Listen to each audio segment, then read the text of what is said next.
Bom, acho que antes da gente falar o que são criptomoedas, a gente tem que fazer dar um passo atrás, porque hoje em dia, quando a gente fala sobre o tema, existe uma certa confusão terminológica entre moedas virtuais, moedas eletrônicas, criptomoedas, e isso acaba gerando confusão no usuário.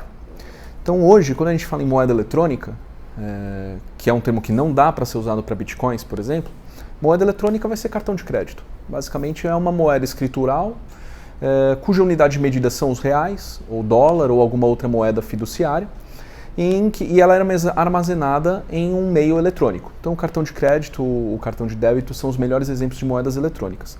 As moedas virtuais, apesar de comumente serem utilizadas por algumas pessoas da área como um gênero dentro do qual os bitcoins estariam inseridos, na verdade, as moedas virtuais elas não podem ser utilizadas para designar bitcoins, por exemplo.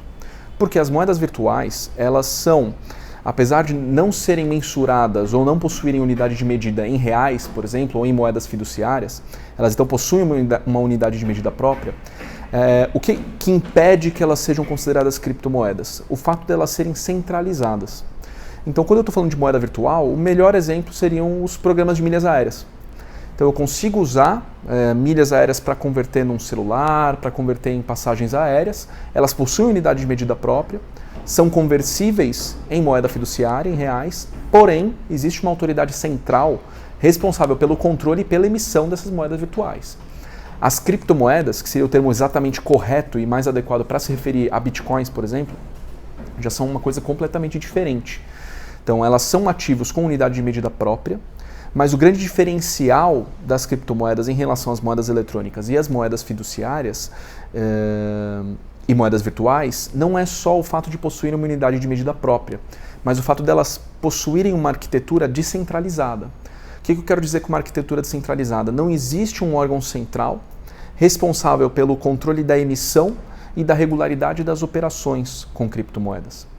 Então eu dependo de todos os participantes dessa rede, que a gente chama de rede peer-to-peer, ponto a ponto, nó a nó. Todos esses participantes, eles são membros, não só clientes da rede, mas também servidores. Então as criptomoedas, elas podem ser conceituadas como um ativo intangível, descentralizado, que depende, para sua segurança, de algum tipo de algoritmo criptográfico. Basicamente esse seria um conceito de criptomoeda bom para abranger vários exemplos de criptomoedas. Então assim, se eu fosse colocar dentro de um espectro aí, eu teria então que exemplos de criptomoedas são os bitcoins, de um lado, e de um outro lado as altcoins, que seriam alternative coins. O que são os altcoins? São basicamente criptomoedas que se utilizam originariamente do protocolo de funcionamento do Bitcoin, por exemplo, mas foram feitas alterações nesse protocolo de funcionamento, chamadas de forks, e esses forks dão origem a novas criptomoedas. Então aí eu vou ter o Litecoin, a Ethereum, diversos outros exemplos de criptomoedas. Mas todas pressupõem a descentralização e a utilização de criptografia para assegurar não só a lisura e a segurança da operação, mas até para validar a própria operação. Porque quando eu falo de criptomoeda, como eu prescindo de uma autoridade central para validar, eu preciso que alguém valide essa operação e impeça que eu gaste aquele meu Bitcoin XPTO com um outro usuário. E é aí que entra a tal da mineração, que todo mundo fala, mas o que é a mineração? Mineração nada mais é do que eu vendendo uma criptomoeda para você, precisar que outros membros da rede participem de uma corrida contra o tempo para ver quem vai validar essa operação.